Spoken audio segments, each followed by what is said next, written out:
In ride-hail boom, livery cabs feel squeezed and forgotten.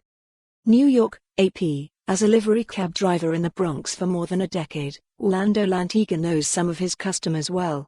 If they don't have money to pay today, they can pay him later. He often gets dispatched by his base station to pick up children and take them to school, without their parents in the car. That's how much parents trust the base.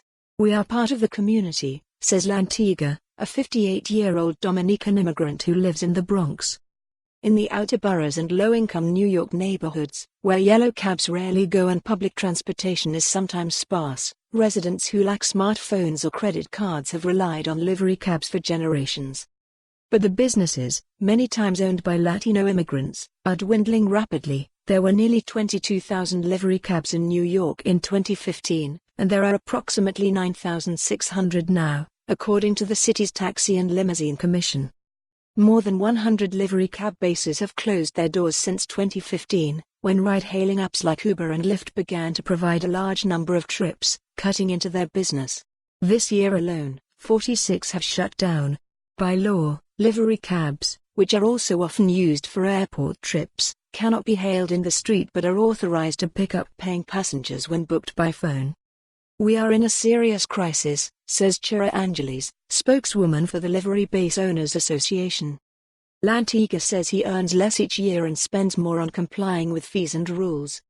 In 2018, the City Council agreed to cap the number of vehicle licenses for ride-hailing services to reduce traffic congestion and increase drivers' salary in the wake of the explosive growth of for-hire vehicles. But that measure, aimed at giants like Uber, has inadvertently pummeled livery cab companies, which are now asking to be exempt from the cap and be given their own specialized license, claiming that the city needs to look at them individually instead of coming up with a one-size-fits-all solution that is putting them on the path to extinction. Because of the cap, they say, they can't replace drivers who retire or who can't renew their licenses due to pending tickets. Superclass Radio Dispatch, which Lantigua drives for, had more than 250 drivers about 5 years ago, according to Fidel Farrell, one of the base's owners. Now it has about 175. "Our communities are suffering, we are losing our livelihoods because of blanket approach policies," said Angeles. Some residents in places like Washington Heights, a heavily Latino neighborhood in Upper Manhattan, prefer to be transported by the guy in the corner they have known for years, she said. Customers of livery cabs are also used to calling a number and speaking with a dispatcher, often a multilingual one. "For me, they are important," said Silv. For more on this story, visit the news article link.